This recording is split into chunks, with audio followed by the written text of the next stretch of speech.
Hi friends, welcome back to my channel. তো দেখো friends, চলে এসেছি তোমাদের সামনে আবার একটি নতুন ব্লগ নিয়ে। সকাল সকাল তো তোমরা কেমন আছো ফ্রেন্ডস? আমি ভালো আছি, আশা করছি তোমরা সবাই ভালো আছো।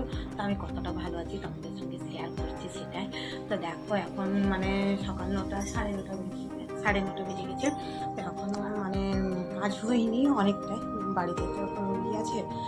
আর তো এই দেখো মায়ের বিছানটা দেখো পড়ে আছে, মায়ের রুমে এটাকে গুছিয়ে ঝাড় দিব। আমাদের রুমগুলো ঝাড় দিয়ে দিয়েছি। আর তোমার দাদা ঘুমিয়ে আছে। তোমার দাদা তো সেই অপারেশন হয়েছে তখন থেকে বাড়িতে আছে, একটার পর একটা হচ্ছে। তখন তোমাদের সঙ্গে মাঝে মাঝে আমি শেয়ার করছি, তো আবার ব্লগ দিতে পারছি না, অসুবিধা। তো চলো আজকে ব্লগটা দেখছি, টুকিটাকি যতটা পারবো তোমাদের সঙ্গে শেয়ার করব। তো চলো ফ্রেন্ডস, এরকম বিছানা পড়ে গেছে। তো এখন আমি রান্না বসিয়ে দিয়েছি। মা নেই, মাকে একটু বাড়িতে জানো তো একটুকু কিচ্ছু নেই, চিনি চাপাতে তেল কিচ্ছু নেই, মাসের শেষ আর অনেকটাই দিন হয়ে গেল। আজকে 7-8 তারিখ হয়ে গেলে জানো তো কিচ্ছু নেই। আর দোকান থেকে সব কিছু মাঙাচ্ছি কিন্তু পোষাচ্ছে না ওইসব জিনিসে। তো আজকে মাকে একটু সদা করতে পাঠিয়েছি, দোকান বাজার পাঠিয়েছি। তো চলো যতটা পাচ্ছি তোমাদের সঙ্গে শেয়ার করছি। ঘর ঝাঁট দিচ্ছিলাম কিন্তু এখনও পুরা হয়নি ঝাঁট দেওয়া। আর ওর পাশে রান্না বসিয়ে দিয়েছি। মা তো নেই, মা একটু বাজারের দিকে পাঠিয়েছি মাকে। তো এই দেখো এখানে রান্নার রুমে কাজ তো একের পর এক করতে হয়, তো সেই জন্য একটা কাজ করতে করতে আরেকটা কাজ করছি। তো এই দেখো ভাত বসিয়ে দিয়েছি, এখানে ভাত হচ্ছে। আর এই দেখো এখানে তোমার দাদা ঘুমিয়ে আছে।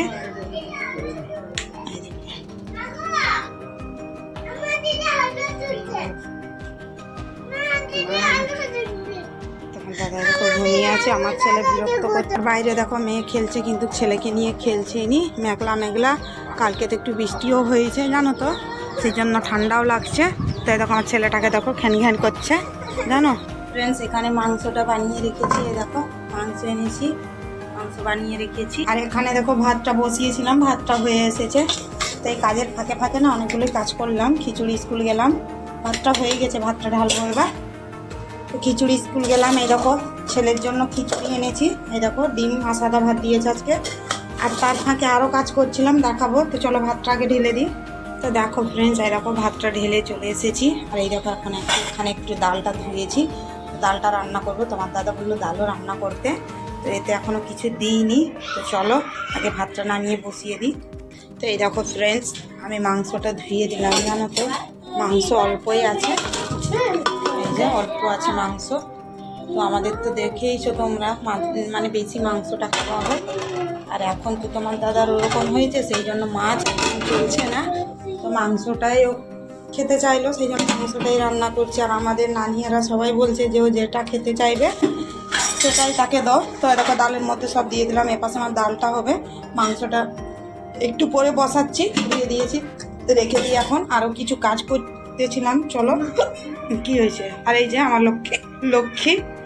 তো জানো তো মেয়েদের তো ধর্মই এটা, যে তাড়াতাড়ি যত কাজটাকে গুছিয়ে নিতে পারি তত ভালো। তো এই দেখো কাজের ফাঁকে ফাঁকে কি করছিলাম, দেখো ঘর মুছছিলাম। এই দেখো 2টা রুম মোছা হয়েছে, এই জলটা পেলে আরও জল নিয়ে আসবো, আরও 2টা রুম মুছবো জানো তো। তো চলো মুছে দিই আগে পুরোটা।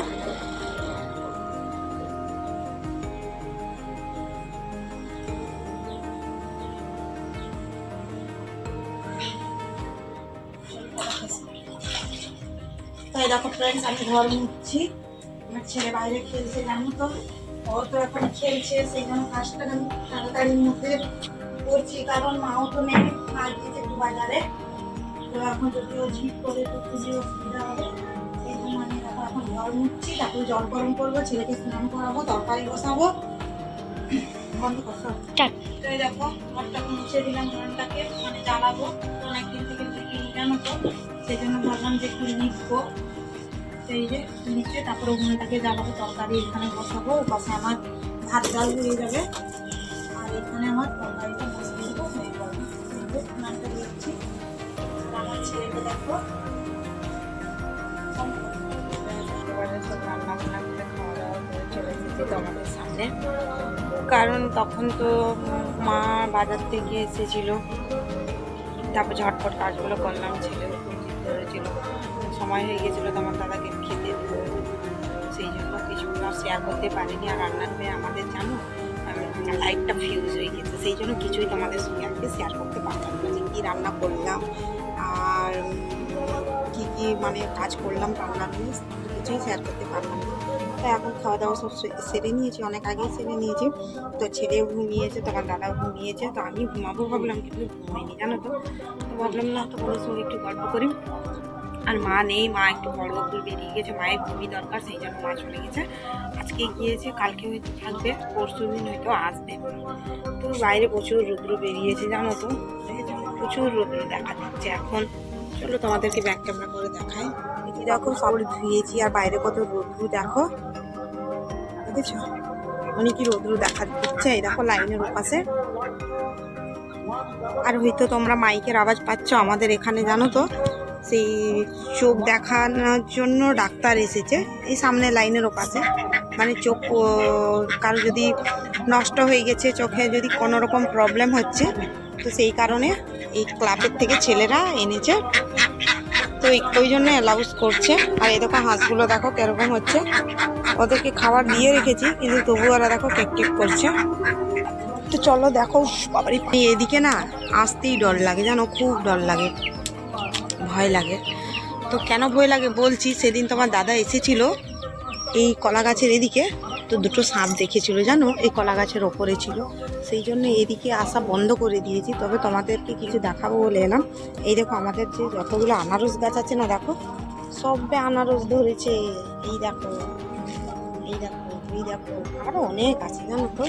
ওপাশে এই দেখো আনারস গাছগুলো যে আছে, ওই দেখো আনারস গাছগুলো যে আছে ওপাশে সবকে ধরেছে জানো। আর এখানে দেখো কলা গাছটার মধ্যে আমি একটা কলা দেখছি পেকে গেছে, দেখবে এই দেখো এইখানে, মানে কলাটা না এই দেখো একটা, দেখো এটাকে তুলি বোঝানো, এই দেখো আরো এই দেখো একটা কলা। বাবারি বাবারি, পায়ে জুতো পরে আসিনি সেই জন্য লেগে গেলো পায়ে। দেখো আরও একটা কলা ফুল ধরেছে, আর এই দেখো এখানে একটা। তো খুব কলা খাচ্ছি, তোমরা যদি কেউ খাবে তো চলে এসো আমাদের বাড়িতে। তো এই দেখো কলাটা তুলে নিয়েছি, দেখো মানে এটা দাগ লেগে গেছে, পচেনি কিন্তু। তো চলো কলাটা আমি খাবো। আমাদের আরও তোমাদেরকে দেখাচ্ছি, এই দেখো এইখানেও আনারস গাছ, এই দেখো আনারস ধরছে। তো বড় হলে তোমরা তো দেখতেই পাবে, কিন্তু খুব মিষ্টি আনারসগুলো আমাদের জানো। তোমার দাদা একটু উঠেছে, দেখো ওর অবস্থাটা কি হয়েছে 20-25 দিনে। আমাদের সামনে চলে এসেছি। তো এখন বিকাল হয়ে গেছে, এই দেখো দুধ বসিয়েছি, একটু দুধ গরম করবো, তোমার দাদাকে একটু দুধ হলদিস আর বিস্কুট দিব, আর আমার ছেলেকে একটু হলদিস দিব। আর এই দেখো আমাদের রান্নার রুমে বলেছিলাম না যে লাইটটা ফিউজ হয়ে গেছে, দেখো এখন সিএফ লাইট লাগিয়েছি, তাহলে এর আগে লাল লাইট জ্বলছিল। তো চলো, আর আজকে তোমার দাদাকে রাত্রে দেখো একটু চালের রুটি করে দেবো, কারণ ও চালের রুটি খেতে চাইছে, ওকে আমি চালের রুটি খাবো, তো ওকে চালের রুটি করে দেবো। তো চলো, আর বলছিলাম আরেকটা কথা, হ্যাঁ মা আসবে না বলছিল, কিন্তু না মা আসছে। আব্বা ফোন করেছিল, বলছে তোমার মা বেরিয়ে গেছে, তো মা চলে আসবে। তো চলো দুধটা গরম হয়ে গেছে, আমার দাদাকে একটু হলিসটা দিয়ে দিই। দেখো আমার লেফট সাইডকে ও কাঁদছিল, এই দেখো ওকে এখানে বস করেছি। আর এই দেখো আমার ট্রাইপডটাকে ওই করছে, মানে ওর হাতে যদি পড়েছে তো একেবারে ভেঙে দিবে। তো দেখো ফ্রেন্ডস এখন খাবার বানাবো, এই দেখো। তো ফ্রেন্ডস চলো একেবারে রুটি করে তোমার দাদাকে খাইয়ে দিয়েছি, সবাই খেয়ে নিয়েছে, আমরাও খেয়ে নিয়েছি, এবার ঘুমাবো, অনেক রাত হয়ে গেছে। আর এই দেখো চালের রুটি করেছিলাম, এই দেখো একটা রয়ে গেছে, তোমার দাদা দুধ দিয়ে তাকে রুটি দিলাম, তো আস্তে আস্তে করে খেতে পাচ্ছে এখন। তো চলো আজকের ব্লগটা বেশি বড় করবো না, এখানেই শেষ করছি, কালকে আসছি আবার একটি নতুন ব্লগ নিয়ে। তো তোমরা আমার ব্লগ দেখবো, একটা লাইক করবে, শেয়ার করবে, সাবস্ক্রাইব করবে, জানো তো আমাকে।